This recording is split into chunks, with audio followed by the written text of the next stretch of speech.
right, everybody, welcome to another episode of The Urban Gardener. I'm so glad that you could join us today for this episode. If you can, hit the subscribe button down below. Follow along with more garden adventures as we get growing. Today, we're back up in Portland, Oregon. We're here with our friend Marc Bouchert-Colbert, and we're in his garage, and he set up a really great microgreens operation here. So we're going to spend a few minutes here in this episode and talk with Marc about how he got this microgreens operation started up. Hi everybody, good to be back on the channel, the Urban Gardener channel here, and looking forward to talking with you about one of my passions, which is growing tiny little gardens, I guess, microgreen gardens.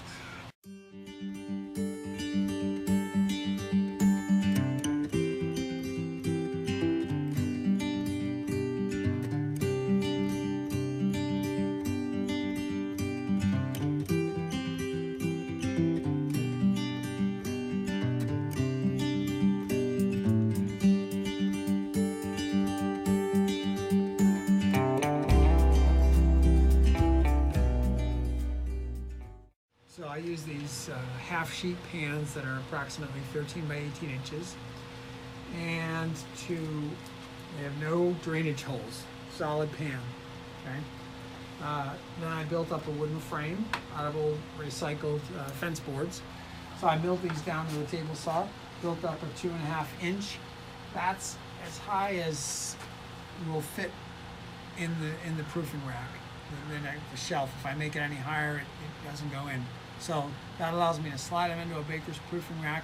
I'm selling to restaurants, so I figured every restaurateur knows what a baker's proofing rack is. They have a bunch of them, and they know how much space it takes up in the restaurant. So if I could give them something that fit into that, they could easily understand what kind of space needs would be required to accept a tray of these microgreens. I'm growing stuff in a soil mix and selling live. I'm selling live trays to restaurants, and I'm also using them at my house. I'm eating a lot of good stuff and growing year-round. I use LED lights, a couple of different systems that I'll show you here in a minute. And then I actually got to start with a system like this, just a T5 fluorescent, kind of high output fluorescent tubes. Back way in the day when I first started gardening and growing starts for myself, 25 years ago I guess, I was just using shop lights, and you can get good results with just plain old big fat tubular bulbs, shop lights. But these kind of systems, this is the next kind of system up with these thinner, what I call T5 bulbs. Here we go. It's a kind of a thin tube, and these are nice. They provide a really nice intense light, good for growing all kinds of starts, and as I said, these microgreens. If they do have mercury in them though, they're a fluorescent tube, so eventually they're going to reach the end of their lifespan. They have to be disposed of safely at a recycling center or something. There are now LED strips, the light emitting diodes that don't have any mercury, that last for like 10, 15, 20 years, that give really beautiful high quality light, that fit this size. And they come in a tube shape so that it can fit in this kind of a fixture, but it's fully LED, and I've got some of those at my other grow room at my basement in my house. This is a nice system, kind of a mid-range system. Once you're out of the beginner stage, you can get into something like this, and right now this is just providing some ambient light when I need it, because I've even upgraded to the next level, which I think is the next level, of LEDs. Really powerful LEDs, really dialed into the specific wavelengths that plants need to grow. One of the surprising things you're going to see here is that light is purple. If you think of the light spectrum, Roy G. Biv, right? Red, orange, yellow, green, blue, indigo, violet. Got the purple on the one side, you get the red on the other side. In the middle is green. Plants are green. They're green because they reflect green light. They don't use much of it. That's actually the part of the spectrum that they're passing on, and they're eating up the red and the blue. That's what they want, red and blue, for various parts of their growth. So these lights, these LED lights, they got this really dialed in now, and they can just take it right to the exact spectra that you want. Some parts of the spectrum, like the blue side, tends to favor vegetative growth. Some parts of the spectrum, like the red side, favors blooming. And then based on how they dial that in with the particular LEDs that they fit in, a light like this has tons of little bulbs. I can't look at it directly because it's too bright, but it has a large number, an array of little bulbs in there, and those can all emit a certain spectrum of light. If, they can dial it in onto the nanometers as the spectra are measured. So they can put out something that's really tailor-made to whatever crop you're growing. And these are just called, these two here, it's the exact similar light. It's just a 12 by 12 box, basically, that emits, it's called the Veg Master, so it's designed for vegetative growth. And you can see I've hung it about 4 feet above the table. I've got a big table here. And then my trays are here growing on the table. On this side, got a much more slender and white light that's coming out of these LEDs. These are long strips, about 4 foot long strips, and I have some shelving that I got from Home Depot, and so these hang from the shelving, and they're slim profiles, especially designed for urban agriculture. It's designed to be stackable like this, like I've done it here. So really you just need about a foot per unit tray and light, and then kind of repeat that at whatever interval you need. And systems like these have been implemented on a factory scale. I'm not looking necessarily to be a vegetable factory, that's not my aim, but the stackability has been used to create these enormous grow operations indoors. LEDs use less light, less energy to make the light that they offer. As I said, it's more tailor-made to the vegetables, so you can kind of dial in versus, an incandescent bulb, the kind that we have in our living room, for example, provides mostly heat, right? If you've ever touched it, it's really hot, and a little bit of light. It's a kind of a yellow-ish light, and it's not good for growing vegetables. If you've ever tried to grow anything, you're not going to have a lot of success. Most of these fluorescents, these cool fluorescents, are on the bluish end of the spectrum. As I said, that's good for vegetative. And then the LEDs have a really balanced light. Of course, nothing can equal the sunlight, and that's free, right? So that's a good price. But the whole LED system allows me to grow year-round. That's the big advantage here. And it also provides for a lot of consistency. So I'm selling to restaurants, and I want to know that if I seed on a given day, 14 days later, I'm going to have a crop that's ready to go. I can really plan that out. In the grow room, a little bit depends on the temperature. I do have a heater down here and a thermostat. So it's set to go off right now at 60, and most of the time it's warmer than that during the summer. It's going to stay at about 65 during the summer. See, I could just set that. If I set that to 100, it'll go on. See, now we're heating, trying to get this place to 100, but we don't want that. So I'm going to bring it back down to 60. And during the winter, I'm going to set it at 65, and it's going to chew up a lot of power. And one thing I'm learning is the garage is not a really airtight space, so I did some insulation. You can see I've got some 2-inch thick styrofoam insulation with a foil backing that I put in all the bays and the ceiling, and even on most of the garage door here. But I'm going to need to add some more because I'm noticing a lot of leakage, air leakage, and again, it's all about trying to not use more energy than I need to grow these crops in here. So anyway, crops, we got crops need a certain temperature, they need light. I provide water. Unfortunately, the garage does not have a water hookup, so I just wheel out these Brute Rubbermaid 50-gallon waste cans out a little ways, fill them up, wheel them back in, and then I use a watering can of water from there overhead. I use a soil-based system. I think plants grow really well on soil. The thing about microgreens is they have a very short lifespan. You're not trying to grow a large head of lettuce, for example, or a tall herb plant that's going to give you lots of leaves over the course of its lifespan. It's kind of in, out, real fast, 2 to 3 weeks, sometimes about 8-9 days. So here's a tray of pea shoots that I'm growing. I love these tongs because they let me grab those little tags there. So these are going to be sold on Friday. So today's Tuesday. So really that's a pretty fast turnaround for a crop. For a, basically what I'm selling at a restaurant is a little mini garden that they harvest from for the next week. They can either keep it in their walk-in cooler if the crop like peas can tolerate the cold. I don't recommend that for something like basil that wants to be warm, it wants to stay out. They can give it some light coming through a window. I also sell Baker's Proofing Rack units that have lights in them, or I can lease them to the restaurant so they can have a similar system to what I've got to keep crops growing. Certain things like these nasturtiums, let's check these out. This is kind of a tray that's just been kicking around for a while. But this will give you an extended harvest. I mean, here's the leaves of these nasturtiums. The chefs are using them about this size, about anywhere between a quarter and a $half size. And as they harvest these leaves, more are going to grow.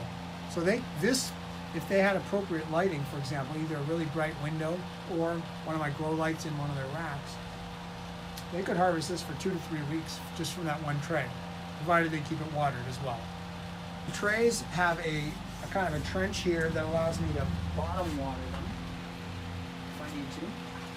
So here's my little, this little watering can, and you can see it kind of focuses water right into that narrow stream. So I can pour water right into there and then just let it absorb. It'll kind of go down, and I can water more like that. So I don't have to top water necessarily if I don't want to. Like maybe the day of harvest, maybe the day of sale, I don't want to get everything all wet. I want them to be able to start harvesting immediately if they want to. Some of the stuff will kind of fall over once you get it wet. It takes a little while to recover and look good. So I can side water. Also, if this thing's sitting in a rack, it may be hard to get to it. And I can just water from the ends if I want to. So I've left a little space in my planning here. Now, a lot of people are probably thinking, well, okay, so this is a little garden, but it doesn't have any drainage. What's up with that? No drainage. And that's kind of a calculated risk I'm taking. Everybody knows that plants' roots need air. And that's why pots have holes in them, right? We don't want a pot to capture and hold water because the roots will rot and you'll get a nice stinky mess and a dead plant. Maybe I'll experience that. Bad news. Yeah. So I am holding water in here, but I'm kind of monitoring by how heavy the tray is, how much water I have in there. By being able to retain a little water in the bottom, I mean, the plant can still get air because it's got access to air up top, and air is getting into the soil from the top. And so long as I don't fill the water level too high, I can actually go a day or 2 or 3 sometimes between waterings. So it's just a little bit more efficient for me not to have to water all the time. So it's kind of something that I keep a close eye on and observe. And oftentimes just by tipping it like this, I can feel how heavy the tray is and I can gauge how much water's in there, and then I'll know whether it needs more water or it doesn't. So once again, an example of breaking the rules. That's one of our themes here. We kind of break some of the established plant rules, but for a purpose. And if you break a rule, you're going to have to do a little more work keeping an eye on things to make sure you don't go too far, because I have overwatered some of the flats and then I can't sell them. Anyway, these guys are amazing. I've been eating so many pea shoots. I'll let them get a little bit higher and leaf out just a little bit, like I said, 2 or 3 more days. And then I've been cutting this and using it in place of lettuce. Totally awesome. Or sometimes in the morning I'll saute up an onion, chop up an onion, saute up an onion, shave off some of these, throw those in the pan, just let the greens wilt, and then boom, 1 or 2 eggs in there, scramble them up. I've got some greens and onions, and I can put a little soy sauce or some other sauce there to get something savory going on. I got a lot of greens in my diet because of these guys, these pea shoots. And like I said, you can crank these things out in 10 or 11 days. Most of the days actually can be spent in the dark. Really, they're going to take 4 or 5 days to emerge once you plant the seeds and start watering them. So those first 4 or 5 days, you don't even have to have them under the lights. They can just be on the floor, on a shelf, anywhere, one on top of another. Again, you want to be watching though, because when the tips emerge, they're going to need light. They want the leaves emerge and they start needing light. Otherwise, you're going to get the long stretching effect called etiolation, and that's when a plant's stretching for light. It just lengthens out and it gets all kind of like those potatoes we've all forgotten in a drawer, and then they have those long, crazy stems that are just looking for the light. Small, tight, short, stocky. That's because as soon as they popped up, I put them right under those bright LED lights. So they're getting everything they need.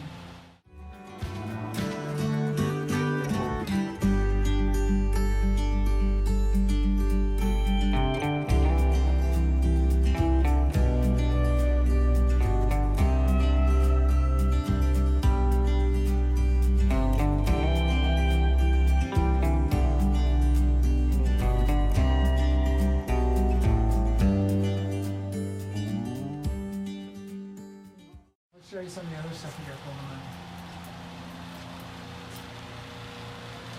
This is a hot item here. It's called Gem Marigold.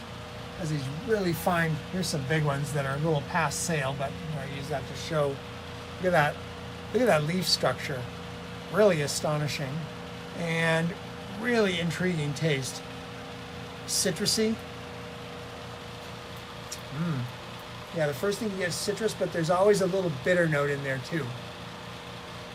The restaurant that I do a rooftop garden at, the Noble Rot, made a Gem Marigold sorbet. It was delicious. So chefs are using this, they're using it in drinks at the bar.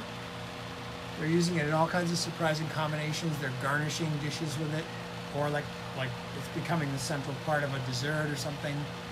That's a high demand crop, the Gem Marigold. I sell to a lot of French restaurants. So they use this herb called chervil, one of the classic French herbs, must have. It looks like parsley, the leaf. It's often called French parsley. And it's got a nice subtle anisey flavor. Chefs love that. This is something called cutting celery. Again, this will grow into a large plant. It won't grow to have stalks like celery, but it will grow to have celery tasting leaves. But you can see I'm just growing. This has been growing for a couple of weeks. And it took about a week to germinate. So again, like that, for the first week, it didn't require any light. It was just sitting on a shelf. Then once the seeds germinated, then it required about 3 weeks of light. That's about as long as I'm willing to give for a crop, a microgreen crop.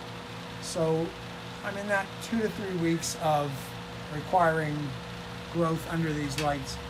Some crops grow faster, like this crop is gorge. It grows in about 7 or 8 days.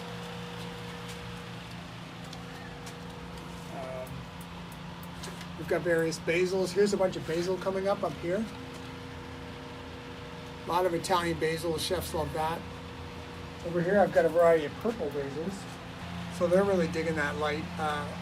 Anything purple doesn't have as much chlorophyll pigment, so it really benefits from the intense light. It can grow a lot faster than it normally would. If you grow a green and a red lettuce at the same time under these lights, you'll see the difference too. The green lettuce just takes off a lot faster because it has more chlorophyll. A micro mint. Wow, this is like a rogue.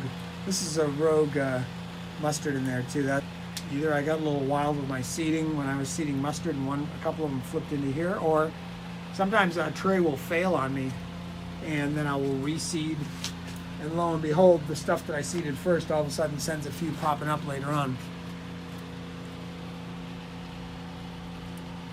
So a whole assortment of stuff in here. Here I have some cages.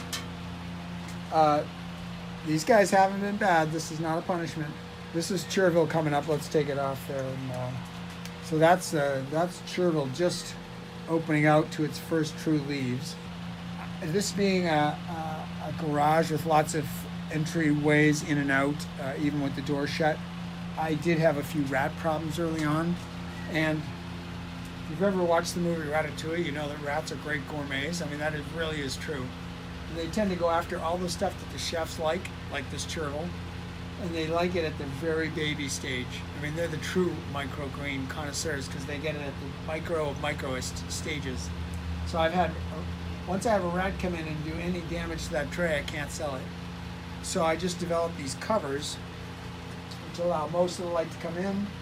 Cover just sits on top, and thankfully I haven't had many rat problems since the winter. I have no sign of damage, but I'm keeping those on just to be safe. And then I've noticed once the crop's 3 or 4 days leafing out, it seems no longer as desirable to the rats. So then I take those off, and I've been good the whole way.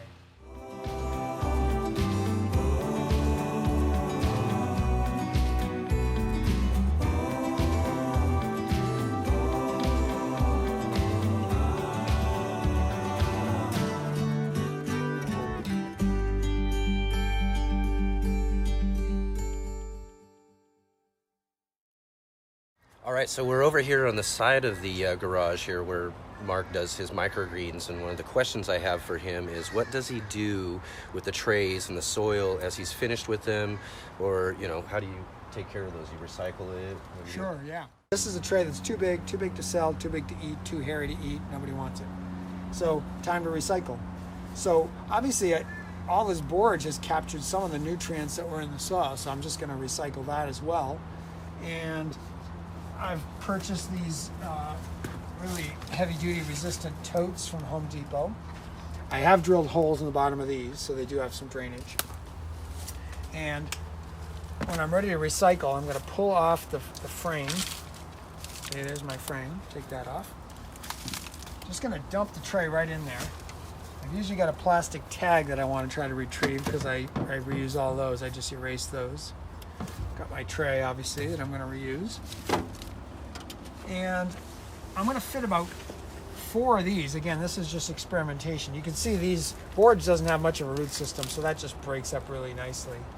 And I'll put 4 trays worth of stuff per level, and then per level I'm giving it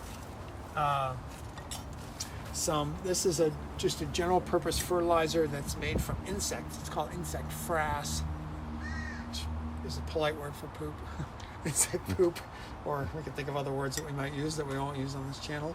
But this is 222. It has nitrogen, phosphorus, and potassium all in balance, the main elements. And you'll always see those 3, NPK, nitrogen, phosphorus, potassium, on any fertilizer. You're always going to see 3 numbers that represent the balance of the major elements, and which are those 3 elements which are the major plant nutrients. NPK, nitrogen, phosphorus, potassium. So this is 222. That's percentage by weight. So it's a balanced fertilizer, and clearly, I'd need like 100 pounds of fertilizer. I would have 2 pounds of nitrogen, 2 pounds of phosphorus, 2 pounds of potassium. So I'm taking 2 tablespoons of this per 4 trays, and I'm going to sprinkle it over when I have four trays worth of soil in there. I'm going to sprinkle this azomite, which is a volcanic mineral or volcanic rock that has a lot of what's called the micronutrients in there. Other elements that don't make the big 3, NPK, but plants need all kinds of other stuff like manganese, magnesium, cobalt, copper, selenium, blah, blah, blah, aluminum. So there's a lot of elements that they need in micro quantities. There's kind of medium range elements too, like sulfur and calcium that we hear a little bit more about. And then there's a whole 10 or so micronutrients. Same thing with this. This is kelp meal. It's ground up dried seaweed, basically. A particular kind from Norway. And this provides a lot of the micronutrients as well. You can imagine all the things that wash out of the soil into the rivers, drain to the oceans, and eventually this kelp has access to all that stuff. So the kelp and the azomite are going to provide some of the micronutrients, the basic insect fertilizer. And you can use any, I use organic fertilizers, and there's a whole range of different products you can use. And you can find what seems to be available and what works best. Really, we're not trying to grow an eggplant here for all season. We're not trying to grow a tomato for all season. So we don't need a lot of fertilizer. I just want to give a little bit to help the greenery kind of decompose, provide some of the energy for the bacteria that are the decomposers, and then also nourish the next crop. I also put in some biochar. This is amazing stuff. It's really just ground up charred wood, and it has amazing porosity, or little pores or air spaces, and it's able to hold on to a lot of nutrients and water. So there's a lot of talk about biochar as a kind of a soil activator these days. So it allows the soil to retain more of the nutrients that are present and that don't pass through. They don't wash through. In other words, the soil can hang on to them. So I put some biochar in there, and then I'm also just putting some of this popped volcanic mineral called perlite in there as well to provide aeration in the tray. So I'll put a layer of that in as well for every 4 trays. And then, like I said, I close the thing up, I let it sit for a while, make sure I water it, it's got plenty of water. And really, I'm just letting bacteria and natural fungal spores and such that are present in the air go to work in there. The occasional red worm will find its way in. I don't try to introduce them necessarily, but they'll find their way in sometimes, and they're working in there too. And then after 1 or 2 aerations, usually everything is broken down really nicely, and then I just open up the bin and I'm ready to start reloading. So these guys, once I get tray, I'll just maybe give it a little time to dry off, put it in the sun, or just put it in the grow room for a little while, let it dry off, scrape the old soil off. I usually invert the frame so the part that was sitting in the water is now up, so it puts a little less wear and tear on the frame. And they are made out of old cedar fence boards, so untreated cedar, so they are naturally rot resistant, but I don't want to subject them to too much water. So anyway, then I'm ready to refill again from one of these. So pretty soon I'm going to hit the point where I don't need to buy any more soil.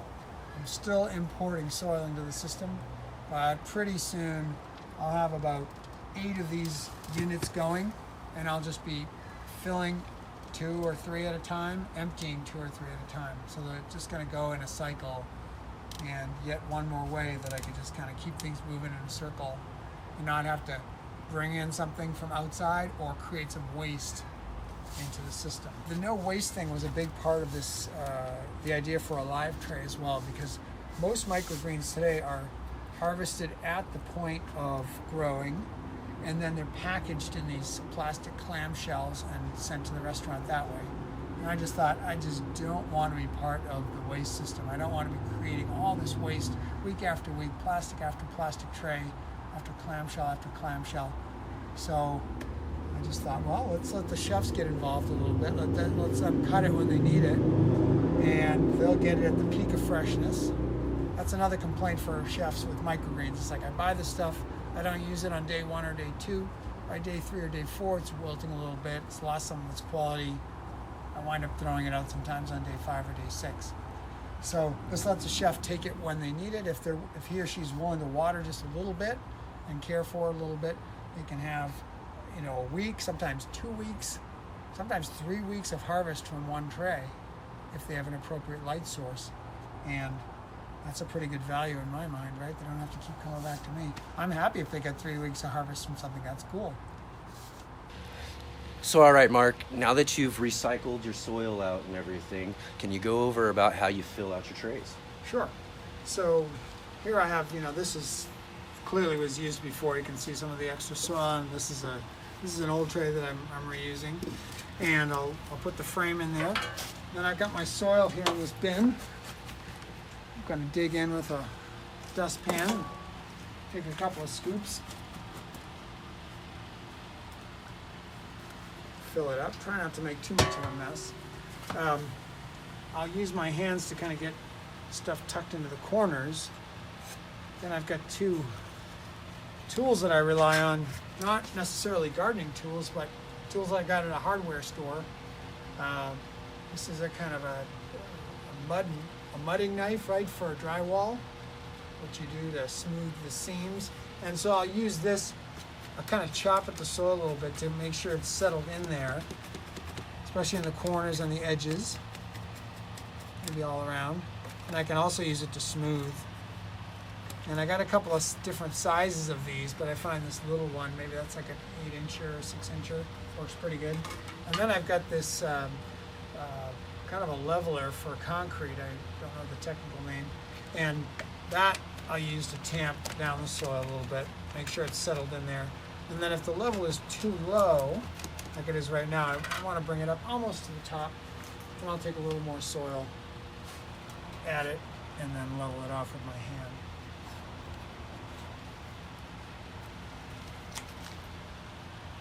Now, the one thing I don't want to have is a lot of soil in the channels. Here's another tool that I didn't get at a garden store. I got it at a pet store, Petco, or one of those kind of stores. These are long handle tongs for reptiles. If you're going to feed your iguana, cricket or something, you don't want it to munch your finger off, I guess use one of these. Anyway, I find them really useful in the seed room. And I can kind of use them as a leveler if I want. And then I want to make sure I don't have a lot of soil in the grooves, because water's going to flow if I water from the side or from the end. I want to make sure the water can really flow, so I'll use the tiny little part of these tongs to just sweep through the grooves and clear them out. I could then, if I were planting little seeds in here, I could make little depressions with this if I wanted to. There's a million uses for these things, so I find them pretty awesome.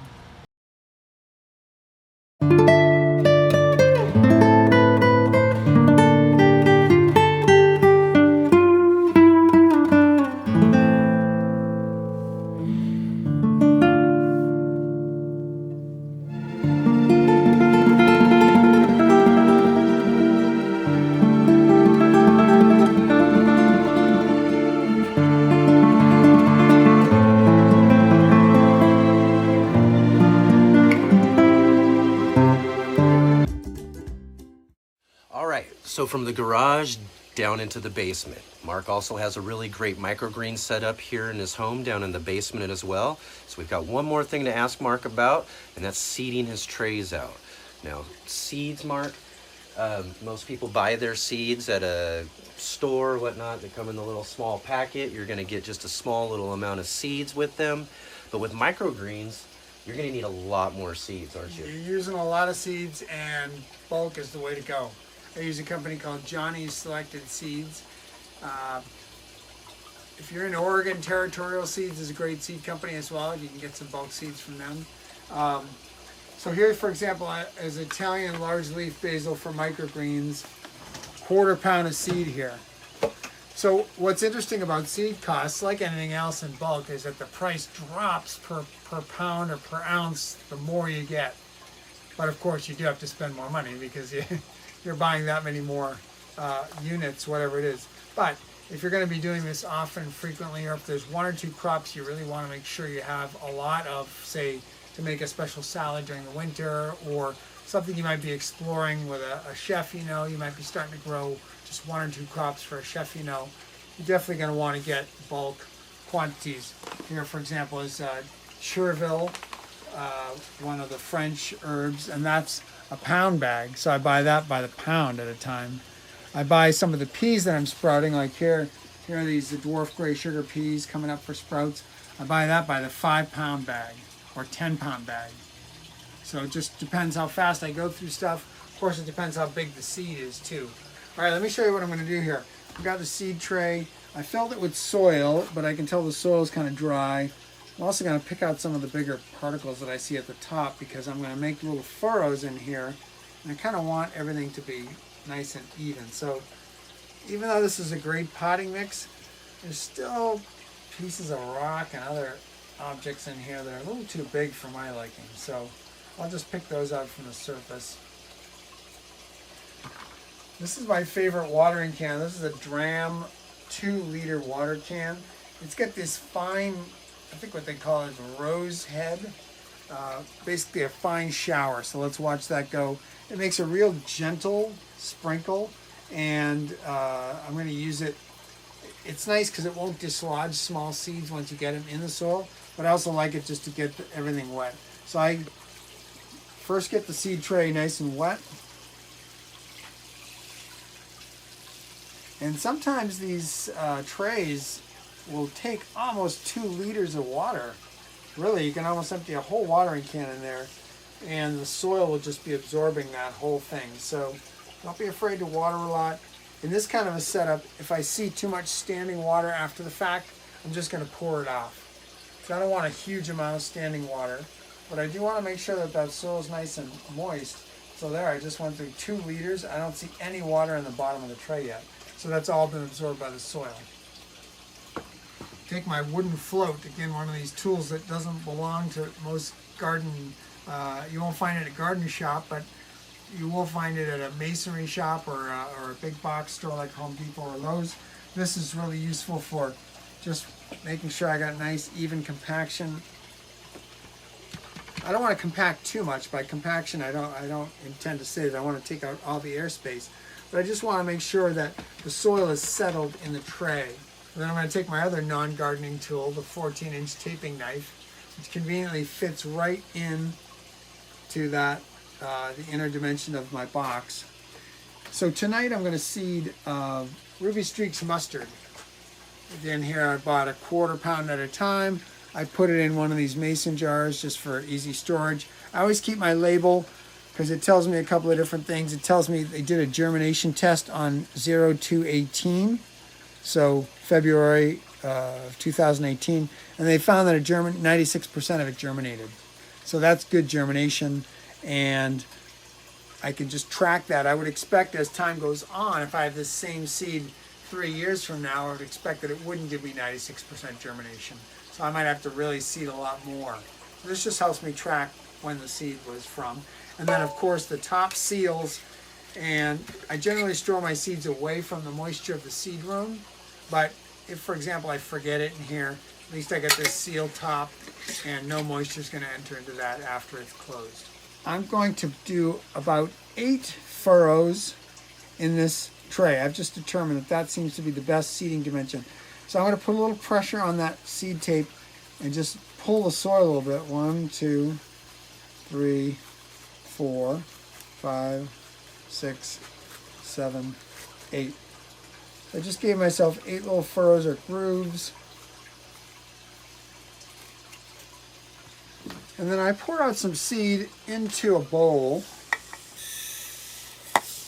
Okay. Mustard seed is tiny and round. And I'm going to try to lay down a smooth line of seed. And to do that, I'm going to need to take small pinches at a time and roll it between my fingers, and it comes out. See how that seed drops down? Oh, you can see that. Certainly see it against the white. See how a certain kind of consistent flow is coming out there? So I'm going to just go over my seed, my little trough there that I've made, and try to evenly distribute seed in the trough. Obviously you want to avoid huge amounts, which is why I take a small amount in my fingers.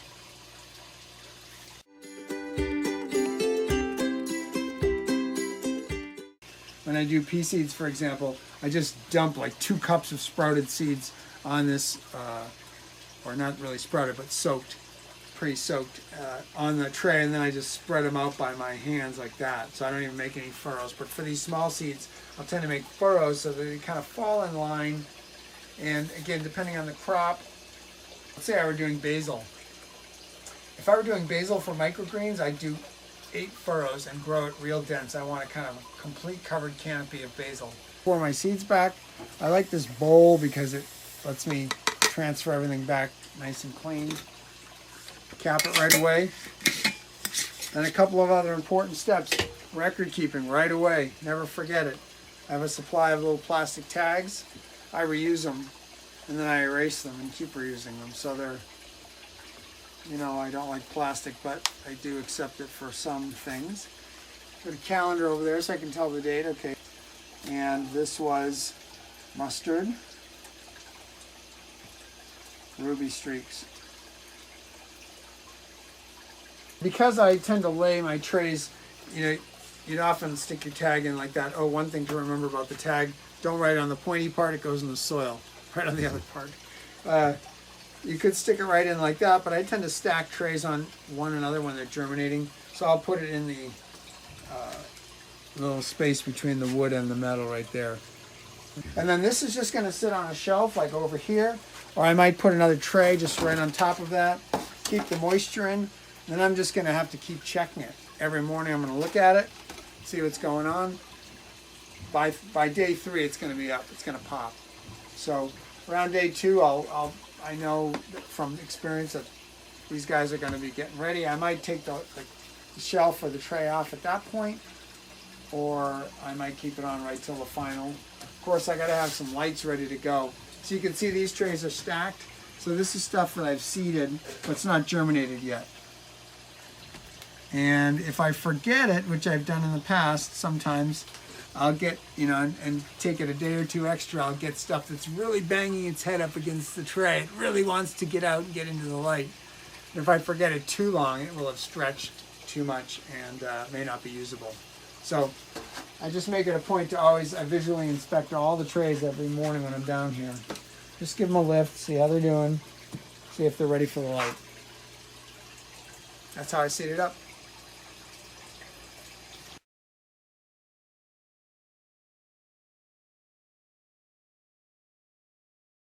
All right, everybody, how awesome is that? We got to get together here in Portland, Oregon with Marc Bouchert-Colbert again to talk about microgreens and his microgreens operation that he has here at home.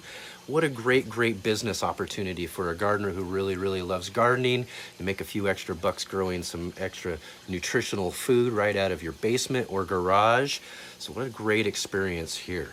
So if you have any questions, comments, concerns, or anything at all for Marc even, hit us down in the comment section below, and please give this video a big thumbs up for Marc and his microgreens operation. And don't forget, hit that subscribe button down below, follow along with more garden adventures here on The Urban Gardener, and I'll see you again on the next episode.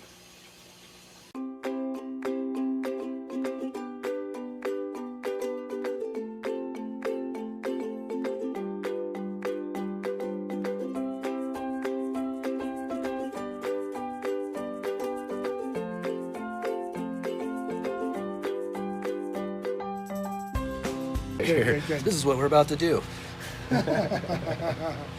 the garage, as we've talked about. Then I'm gonna go like, and then I'm just gonna kind of pull and walk past like this. And you don't want me to? Okay, you just mentioned just a little bit before, but you do are. This is where the fun outtakes come from. Yeah. Right. Exactly. Restaurants and everything. How do I want to explain that? Big thumbs up, and don't forget to subscribe to The Urban Gardener. Oh, God, I'm totally blowing it. All right, one more time. All that really good? Yeah. Okay, let's see here. So, all right, everybody. Yeah, it seems like they're good.